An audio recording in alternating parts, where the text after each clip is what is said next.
ஆயுர்வேதம் ஒரு பொக்கிஷம், நம் ஆயுள் நீட்டக்கும் அற்புதம். டாக்டர் ஸ்ரீவர்மாஸ்.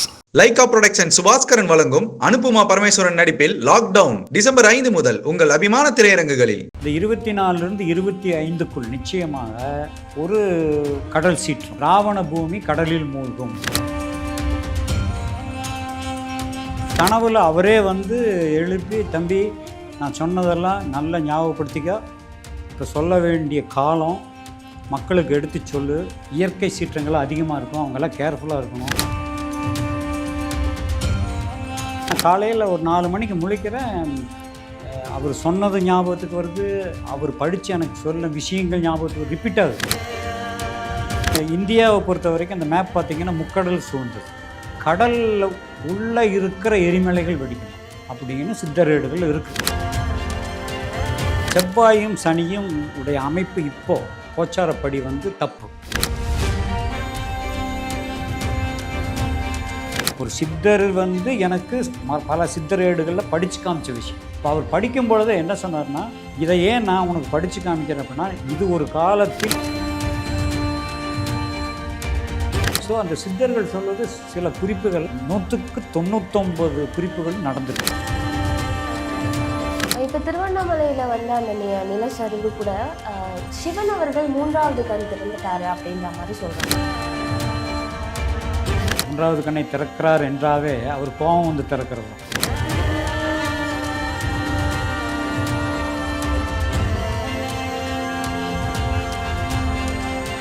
வியபக்தி நேயர்களுக்கு வணக்கம். நான் உங்கள் கண்மணி. இன்றைய நிகழ்ச்சியில் நம்ம கூட இணைந்திருப்பவர் பார்த்தீங்கன்னா, நிறைய விஷயங்களை ரொம்ப அக்யூரேட்டாக கணிச்சு இப்போ வரைக்கும் அவர் சொன்னது எல்லாமே நடந்துட்டுருக்கு. அண்ட் இவர் பெரிய ஒரு டைரக்டர், ஆக்டர் அப்படின்னே சொல்லலாம். வேறு யாரும் இல்லை, அனுமோகன் சார் அவர் கூட தான் இணைந்திருக்கும். வணக்கம். வணக்கம். பிஹைண்ட் பக்தி நேயர்கள் எல்லோருக்குமே என்னுடைய அன்பு கலந்த வணக்கங்கள். இன்றைக்கி என்ன சொல்ல போகிறீங்கன்னு எல்லாம் ரொம்ப எதிர்பார்ப்பீங்க. நம்ம எல்லாருக்குமே கேட்ட உடனே ஷாக் ஆகிற விஷயங்களாக இருக்கும். சில விஷயங்கள் சந்தோஷமான விஷயங்களாகவும் இருக்கும். அது ரெண்டும் கலந்தது தான் லைஃபு. இப்போது ஒரு விஷயம் இப்படி நடக்க போகுது, ஒரு தவறு நடக்க போகுது நம்ம சொல்லும் பொழுது நம்ம கேர்ஃபுல்லாக இருக்கோன்றதுக்காக சொல்கிறதா என்னுடைய பேட்டியை ஒழிய, எனக்கு ஒன்று நானும் சென்னையில் தான் இருக்கேன், மழை வருது அப்படின்னா நானும் தான் நனைஞ்சாகணும். ஸோ எதற்காக சொல்லலைன்னா, பக்தி மார்க்கம் என்பது ஒரு பெரிய ரிலீஃப். என்னை கேட்டால் இயற்கைக்கு மீறின கடவுளே கிடையாது, அதுக்கு மட்டும்தான் நம்மளாம் பயப்படுவோம். ஸோ நீங்கள் பக்தியை பற்றி கேட்க போகிறீங்க. எனக்கு தெரிஞ்ச பக்தி என்னங்கிறத நான் நிச்சயமாக ஒளிவு மறைவில்லாமல் சொல்லிடுவேன். இப்போ 2024 நீங்கள் சொன்ன இந்த இயற்கை சீற்றங்களாக இருக்கட்டும் எல்லாமே நடந்திருக்கு. முதல்ல பார்த்திங்கன்னா இந்த வயநாடு அந்த ஒரு விஷயம் பார்த்திங்கன்னா மிகப்பெரிய ஒரு பாதிப்புன்னே சொல்லலாம். மக்கள் அவ்வளோ மக்கள் அதில் பாதிக்கப்பட்டாங்க. ஸோ எப்படி நீங்கள் இதெல்லாம் கணிக்கிறீங்க? இல்லை, கணிக்கிறதில்ல, அது சித்தரேடுகளில் எனக்கு ஒரு சித்தர் நிறைய சித்தரோடு எனக்கு படித்து காமிச்சார். மேபி ஒரு 40 வருஷத்துக்கு முன்னாடி. பட் நான் அதெல்லாம் மறந்துருந்தேன். திடீர்னு கனவுல அவரே எழுப்பி, தம்பி நான் சொன்னதெல்லாம் நல்லா ஞாபகப்படுத்திக்க, இப்போ சொல்ல வேண்டிய காலம் மக்களுக்கு எடுத்து சொல்லு, ஏன்னா இயற்கை சீற்றங்கள் அதிகமாக இருக்கும், அவங்கெல்லாம் கேர்ஃபுல்லாக இருக்கணும், அதுக்காக நீ சொல். நான் ஒன்றும் பெரிய சயின்டிஸ்ட் இல்லை, அவர் சொன்னது. பொதுவாக கனவு கண்டிங்கன்னா காலையில் ஏதோ பார்த்த மாதிரி ஞாபகம் தான் வரும் எல்லாருக்கும், அது டீட்டெயிலாக தெரியாது. பட் அன்னைக்கு அவர் சொல்லி நான் காலையில் ஒரு 4 மணிக்கு முழிக்கிறேன், அவர் சொன்னது ஞாபகத்துக்கு வருது, அவர் படித்து எனக்கு சொல்ல விஷயங்கள் ஞாபகத்துக்கு ரிப்பீட் ஆகுது. 40 வருஷம் கழித்து இந்த மூளையில் மறுபடியும் அது ரிப்பீட் ஆன பெரிய விஷயம். மூளை பயங்கரந்தாங்கிறது அப்போ தான் நான் நினச்சிக்கிட்டேன். அந்த மூளையில் உள்ள விஷயங்கள் எப்போ வெளியே வரும்னு யாருக்குமே எப்பவுமே தெரியாது. சில பேருக்கு மறந்துடும், சில பேருக்கு ஞாபகப்படுத்துகிற அளவுக்கு இருக்கும். அந்த வகையில் எனக்கு ஞாபகம் வந்தது, தட் இஸ் காட் கிஃப்ட் தான். நீங்கள் 2024 நல்லா கணிச்சிருந்தீங்க இல்லையா? இப்போ 2025 வரப்போகுது. ஸோ அதில் இயற்கை சீற்றங்கள் என்ன மாதிரி இருக்கும்? இல்லை, 24 அவங்க சொன்னது 2000க்கு பிறகு வரும் அடுத்த ஜென்ரேஷன். 2000 வருஷம் முடிஞ்சது, 2000 வருஷத்துக்கு அப்புறம் வர்ற ஜென்ரேஷன் போது 20 வருஷம் கிராஸ் ஆனவே வந்துடும். 2000க்கு அப்புறம் பார்த்திங்கன்னா இப்போ 24.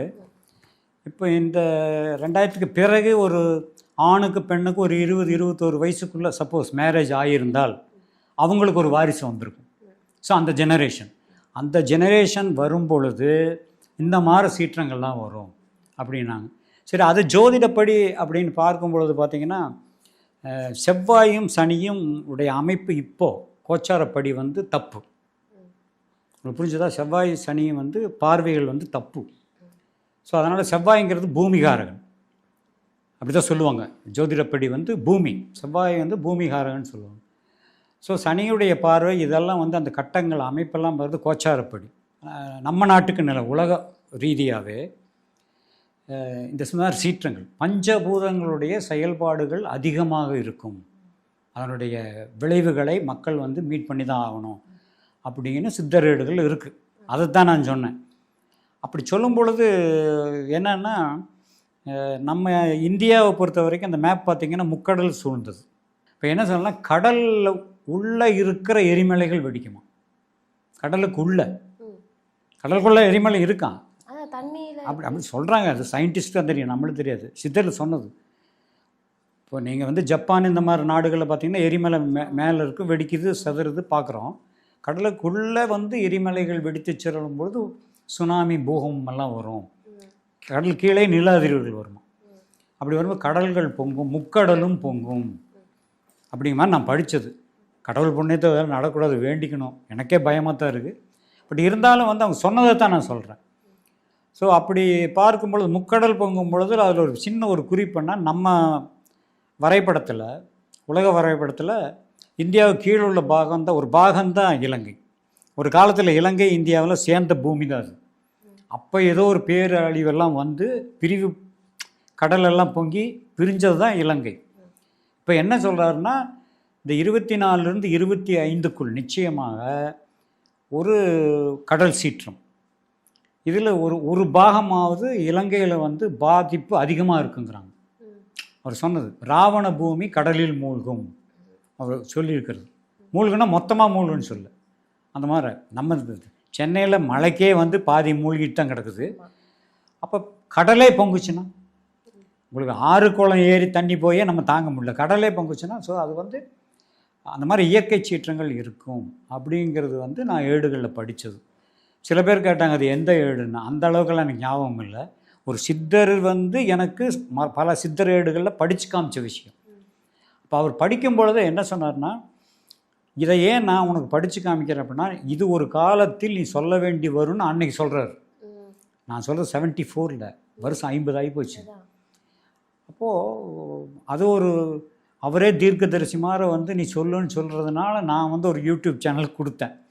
அது என்னடான்னா நம்மளை வந்து சித்தராக்கிட்டாங்க. நான் சித்தரெல்லாம் கிடையாது, சராசரி மனிதன் தான்.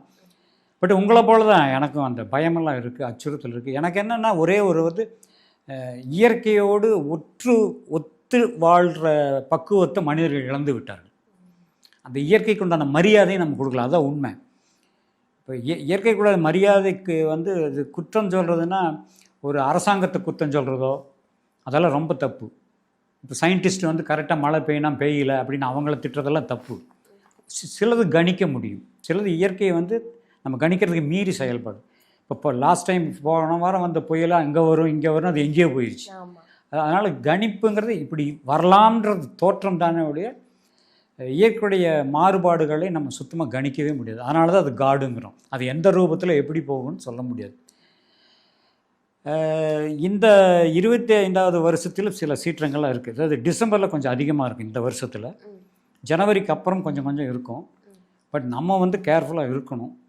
அதாவது என்ன சொல்லியிருக்கேன்னா, பஞ்சபூதங்கள் நீர் நிலம் நெருப்பு காற்று ஆகாயம், இதில் மெயினாக வந்து அதனுடைய செயல்பாடுகளை தீவிரமாக காமிக்கிறது நீர் நிலம் நெருப்பு. இந்த 3 தான். பூமி, தண்ணி, நெருப்பு, ஃபயர். அப்போ நீங்கள் எங்கே பார்த்தாலும் உலகத்தில் அங்கங்கே ஃபயர் ஆகுது, அங்கங்கே வெள்ளம் வருது. ரொம்ப ஆச்சரியம், துபாயிலேயே வெள்ளம் வந்து மிதந்து அவங்க லைஃப்லேயே பார்த்தது இல்லைங்கிறாங்க. அப்புறம் ஸோ அந்த சித்தர்கள் சொல்வது சில குறிப்புகளில் 100க்கு 99 குறிப்புகளும் நடந்திருக்கு. காலங்கள் வந்து முன்ன பின்ன இருக்கும். இப்போ இன்றைக்கி நடக்கிறது நாளைக்கு நடக்கலாம், இல்லை ஒரு 4 வாரம் கழித்து நடக்கலாம் ஒழிய, அவருடைய குறிப்பு என்னென்னா இப்படி ஒன்று நடந்தே தீருங்கிறது தான். ஸோ நம்ம எல்லாருமே வந்து இயற்கையோடு ஒன்றி வாழணும். என்னுடைய தாழ்மையான கருத்து. அப்போ 2024 இந்த முடிவு, அதாவது December 31 அன்னைக்கு கண்டிப்பாக ஒரு பேரழிவு இருக்குது. பேரழிவுன்னு நான் சொல்ல வரலம்மா. இப்போ அதனுடைய சீற்றங்கள் அதிகமாக இருக்கும், அதெல்லாம் பாதுகாத்துக்கணும். நம்ம என்ன சொல்கிறோன்னா, உயிர் சேதம் இல்லாத அளவுக்கு நம்ம பாதுகாப்பாக இருக்கணும். பொருள்னால் போனாலும் கூட வாங்கிக்கலாம், இப்படி உயிர் போகக்கூடாதுல்ல. இப்போ திருவண்ணாமலையில் பார்த்தீங்களா 7 குழந்தைகள் இதில் மரணம். அது கேட்கும்போது கண்ணில் தண்ணி வருது. அந்த குழந்தைகளுக்கெல்லாம் என்ன தெரியும்? ஒரு கடவுள் மலையே ஒரு சரிவு வருதுன்னா அதுக்கு காரணம் நம்மளுடைய இயற்கையை வழிபடுவது கிடையாது, இயற்கையோடு ஒத்து போகிறது கிடையாது. ஏன் இதெல்லாம் சொல்கிறேன் அப்படின்னா, ஒரு மண் அப்படின்னா அதுக்கு புடிமானமே வேர்கள் தான். கடவுளுடைய படைப்பு ஒரு மண் இறுகமாக இருக்கிறதுக்கு காரணம் வேர்கள். இந்த வேர்களுக்கு புடிமான மண் ஒன்றோடு ஒன்று இணைந்தால்தான் அது கரெக்டாக இருந்தது. நம்ம வேரையும் வெட்டிட்டோம், மண்ணையும் தோண்டிட்டோம். இதனால் வந்த வழிவு தான் இந்த சரிவுகள்லாம். ஸோ நம்ம கரெக்டாக இல்லை, அதுதான் இயற்கையோடு ஒன்றி வாழத்தில்லை, பாதுகாக்கத்தில்லை. மரங்களை வெட்டுறது கண்ட இடம். இப்போ மலைகளில் பார்த்திங்கன்னா அந்த காலத்தில் வந்து மலைகள் அப்படின்னு பார்த்திங்கன்னா மரஞ்செடி கொடி தான். ஜனங்க வந்து எங்கேயோ அங்கே ஒருத்தர் 2 பேர் இருப்பான், பூரா மிருகங்கள் தான் இருக்கும். புரிஞ்சதா? இயற்கை சீற்றமெல்லாம் வரும்போது பார்த்திங்கன்னா எங்கேயாவது ஒரு மலையில் திடீர்னு ஒரு ஃபயர் ஆகுதுன்னு வைங்களேன், அங்கே இருக்கிற மிருகங்க மேலே எஸ்கேப் ஆயிரும். தெரியுமா? அதுங்களுக்கு தெரியும். ஆமாம், முன்னாடியே தெரியும். ஏதாவது ஒரு மிருகம் அந்த காட்டில் வந்து ஃபயர் ஆகி செத்து போச்சுன்னு படிச்சிருக்குமா? இடம் விட்ட இடம் மாறிடுதில்ல, அதுக்கு புரியுதல்ல, தெரியுதல்ல. ஆக நம்மளை விட நுண்ணறிவு 5 அறிவு உள்ள பிராணிகளுக்கும் அந்த ஜீவன்களுக்கு தெரியும், நம்ம அதை கண்டுக்கிறது இல்லை. ஸோ மரங்களை எல்லாம் வந்து காடுகளை எல்லாம் அழித்து பூரா மண்ணுகளை தோண்டி தோண்டி ரோடு பாறைகளை உடச்சி ரோடு போடுறதும் வீடு கட்டுறதுமா இருந்தால், எக்ஸாம்பிள் கொடைக்கானல், ஏற்காடு, இந்த மேற்கு தொடர்ச்சி மலை பூரா அப்படி தான் ஆயிடுச்சு. ஊட்டியிலேருந்து எல்லாம் பார்த்திங்கன்னா அப்படி தான் ஆச்சு. ஸோ இதெல்லாம் நம்ம பண்ணுற தப்பு தான். பர்டிகுலர் நம்ம பண்ணுறதுனா மக்கள் பண்ணுற தப்பு தான். இது வந்து ஒரு அரசாங்கத்தை குறை சொல்லுவதோ மற்றவங்களை குறை சொல்லுவதோ தவறு. ஸோ நம்ம தான் பாதுகாத்துக்கணும். அதுக்குனால இயற்கையுடைய வழிபாடு, இயற்கைக்கு என்ன மரியாதை கொடுக்கணுமோ அது கொடுக்கும்னு சொல்ல வரேன். அதனால் வர சீரழிவு தான் அதெல்லாம். இப்போ திருவண்ணாமலையில் வந்து அந்த நிலச்சரிவு கூட சிவன் அவர்கள் 3வது கண் திறந்துட்டாரு அப்படின்ற மாதிரி சொல்கிறாங்க. இல்லை, அது நான் எந்த அளவுக்குன்னு அது படிக்கல. 3வது கண் திறக்கிறாரு அப்படின்னாவே அது கோபத்தில் திறக்கிறதா தான் சொல்லுவாங்க புராணங்களில். 3வது கண்ணை திறக்கிறார் என்றாவே அவர் கோபம் வந்து திறக்கிறது தான். ஸோ ஒருவேளை அதுவும் உண்மையாக இருக்குதா எனக்கு தெரியாது. பட் என்னன்னா, நம்ம வந்து ஃபஸ்ட்டு வந்து மக்கள்கிட்ட மனிதநேயம் போயிடுச்சு. அந்த சித்தரேட்டில் சொல்லுது, என்னைக்கு மனிதநேயம் போய் ஒரு மனிதன் மிருகத்தனமாக நடந்து கொள்கிறானோ அப்போ இயற்கையுடைய சீற்றங்கள் அதிகமாக இருக்குங்கிற சித்தரேட்டில் இருக்குது. அது காரணம் என்ன? அப்போ நம்ம தான். ஸோ மனிதநேயமெல்லாம் போய் அந்த அன்பு, பாசம், நேசம், பற்று இதெல்லாம் போயிடுச்சு. நம்ம உண்டு, நம்ம நல்லா இருக்கணும், சுயநலம், பொதுநலம் யாருக்கும் இல்லை, மனிதநேயம் இல்லை. அதனால் யார் பழி வாங்குவா? ஏன்னா நம்ம கடவுளுக்கு பயப்படுறதில்லை, பக்கத்து வீட்டுக்காரனுக்கு பயப்படுறதில்லை, யாருக்குமே பயப்படுறதில்லை. போலீஸ்க்கே பயப்பட மாட்டேங்கிறான் இந்த காலத்தில்.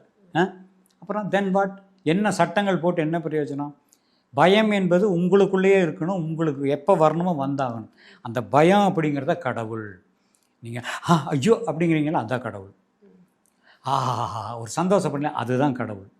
ஸோ உணர்ச்சிகள் பூராமே கடவுள் தான். அப்போ அந்த உணர்ச்சிகளை எல்லாம் கொண்டு வர்றது யார்? இயற்கை தான். ஸோ இயற்கையை வழிபடுங்கள், இயற்கைக்கு மரியாதை கொடுங்க, இயற்கையோடு ஒன்றி வாழுங்கள், நம்ம நிச்சயமாக நல்லாயிருக்கும். நிறைய விஷயங்கள் ஷேர் பண்ணிங்க, ரொம்ப அருமையாக இருந்துச்சு. உங்களை நேர்கால் பண்ணதில் எனக்கு ரொம்ப பர்சனலாக ரொம்ப சந்தோஷமாக இருக்குது. அண்ட் ரொம்ப நன்றி. நன்றி, வணக்கம். அப்போது உங்களிடம் விடைபெறுவது உங்கள் பாம்பு பொத்து அனுமோனுங்க. போயிட்டு வாரணுங்க. வணக்கமுங்க.